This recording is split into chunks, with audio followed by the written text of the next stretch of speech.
देखिए, इसमें दो मुद्दा है। एक मुद्दा तो सदन के अंदर का है, प्रिविलेज कमेटी का है, उस पे मैं कुछ नहीं कहना चाहूँगा। और दूसरा मुद्दा राजनीतिक है, जो भारतीय जनता पार्टी बार बार आरोप लगा रही है कि जाली दस्तखत हुए। इस पर कोई दस्तखत ही नहीं लिया गया है, क्योंकि यह एक प्रपोज़ल होता है। प्रपोज़ल में दस्तखत लेने की ज़रूरत नहीं होती। आप प्रपोज़ करते हैं कि भाई मैं इस चीज़ को प्रपोज़ कर रहा हूँ और मैं प्रपोज़ कर रहा हूँ कि ये व्यक्ति इसमें शामिल रहें। एक चीज़ और, जब भी सिलेक्ट कमेटी के लिए आप प्रपोज़ल देते हैं तब आप कोशिश करते हैं कि सभी राजनीतिक दल के लोग उस पर रहें, ताकि एक बैलेंस बन सके। ऐसा नहीं कर सकते थे कि सारे आम आदमी पार्टी के लोगों को रख सकते हैं, ऐसा नहीं कर सकते, या दो पार्टी को नहीं, सबको बराबर रिप्रेजेंटेशन दिया जाता है। ये प्रपोजल है। जैसे ही सेलेक्ट कमेटी के लिए अगर वो एक्सेप्ट होता है, उसके बाद फिर कंसेंट लिया जाता है कि भाई आपका नाम प्रपोज किया गया है, क्या आप रहोगे? वो कहते हैं यार मेरे को इंटरेस्ट नहीं है, या मैं नहीं बनना चाहता, मुझे नहीं रहना है, तो दूसरे को पूछते। तो प्रोसेस और प्रोसीडिंग्स बड़े स्पष्ट तरीके से लेट डाउन है, पर मैं उस पर कुछ कहना नहीं चाहूँगा। मैटर अभी कमेटी के पास है। मैं राजनीतिक हिस्से पे इस पर हाईलाइट कर सकता हूं। उस दिन भारतीय जनता पार्टी के कई सारे एमपी बाहर आकर बार बार कहने लगे कि राघव चड्ढा ने जाली दस्तखत किए। अरे भाई साहब, दस्तखत ही नहीं हुए, कहीं जाली दस्तखत का प्रश्न ही नहीं उठता है। भारतीय जनता पार्टी का एक षड्यंत्र रचने का, एक झूठ को पहले पैदा करने का और उस झूठ को बार बार रिपीट करके सच में बदलने की उनकी नीति होती है। उसी नीति के तहत ये कैरेक्टर असैसिनेशन करने का प्रयत्न कर रहे हैं। अब उस पूरे दिन में जिस तरीके से सदन चली, जिस तरीके से भाजपा को उसके काले कारनामों को उजागर किया गया, उस दिन वो नहीं चाहते थे कि वो सारे मुद्दे न्यूज़ में आएँ। उस दिन वो नहीं चाहते थे कि वो सारी बातें जनता के सामने आएँ। तो मुद्दे को भटकाने के लिए उन्होंने एक नया मुद्दा आविष्कार किया। बोले कि ऐसा है।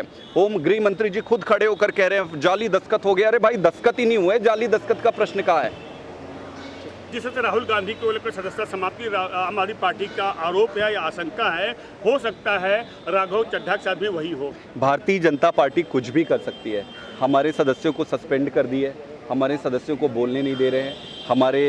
आपने भारतीय जनता पार्टी की एक महोदया है, मेंबर है, उन्होंने कहा था कि चुप हो जाओ नहीं तो तुम्हारे घर ईडी आ जाएगा। इस तरीके से धमका के ये सदन चला रहे हैं, तो ये कुछ भी कर सकते हैं। राहुल गांधी जी का केस आपने देखा, कोर्ट से वो रीइंस्टेट हुए हैं, तो वो राघव चड्ढा जी को भी कर सकते हैं, कुछ भी करा सकते हैं। देखिए, इसमें दो मुद्दा है। एक मुद्दा तो सदन के अंदर का है, प्रिविलेज कमेटी का है, उस पर मैं कुछ नहीं कहना चाहूँगा। और दूसरा मुद्दा राजनीतिक है, जो भारतीय जनता पार्टी बार बार आरोप लगा रही है कि जाली दस्तखत हुए। इस पर कोई दस्तखत ही नहीं लिया गया है, क्योंकि यह एक प्रपोज़ल होता है। प्रपोज़ल में दस्तखत लेने की ज़रूरत नहीं होती। आप प्रपोज़ करते हैं कि भाई मैं इस चीज़ को प्रपोज़ कर रहा हूँ और मैं प्रपोज़ कर रहा हूँ कि ये व्यक्ति इसमें शामिल रहें। एक चीज़ और, जब भी सिलेक्ट कमेटी के लिए आप प्रपोज़ल देते हैं तब आप कोशिश करते हैं कि सभी राजनीतिक दल के लोग उस पर रहें, ताकि एक बैलेंस बन सके। ऐसा नहीं कर सकते थे कि सारे आम आदमी पार्टी के लोगों को रख सकते हैं, ऐसा नहीं कर सकते, या दो पार्टी को नहीं, सबको बराबर रिप्रेजेंटेशन दिया जाता है। ये प्रपोजल है।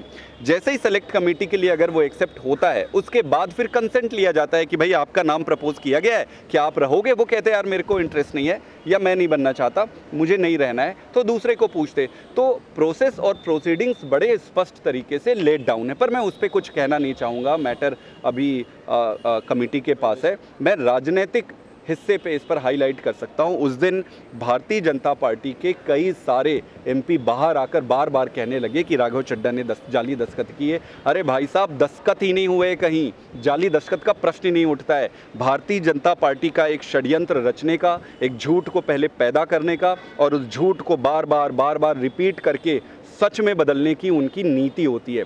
उसी नीति के तहत ये कैरेक्टर असैसिनेशन करने का प्रयत्न कर रहे हैं। अब उस पूरे दिन में जिस तरीके से सदन चली, जिस तरीके से भाजपा को उसके काले कारनामों को उजागर किया गया, उस दिन वो नहीं चाहते थे कि वो सारे मुद्दे न्यूज़ में आएँ। उस दिन वो नहीं चाहते थे कि वो सारी बातें जनता के सामने आएँ। तो मुद्दे को भटकाने के लिए उन्होंने एक नया मुद्दा आविष्कार किया। बोले कि ऐसा है। होम गृह मंत्री जी खुद खड़े होकर कह रहे हैं जाली दस्तखत हो गया। अरे भाई, दस्तखत ही नहीं हुए, जाली दस्तखत का प्रश्न कहाँ है? जिस तरह से राहुल गांधी को लेकर सदस्यता समाप्ति आम आदमी पार्टी का आरोप है या आशंका है, हो सकता है राघव चड्ढा के साथ भी वही हो। भारतीय जनता पार्टी कुछ भी कर सकती है। हमारे सदस्यों को सस्पेंड कर दिए, हमारे सदस्यों को बोलने नहीं दे रहे हैं। आपने भारतीय जनता पार्टी की एक महोदया है, मेंबर है, उन्होंने कहा था कि चुप हो जाओ नहीं तो तुम्हारे घर ईडी आ जाएगा। इस तरीके से धमका के ये सदन चला रहे हैं, तो ये कुछ भी कर सकते हैं। राहुल गांधी जी का केस आपने देखा, कोर्ट से वो रीइंस्टेट हुए हैं, तो वो राघव चड्ढा जी को भी कर सकते हैं, कुछ भी करा सकते हैं।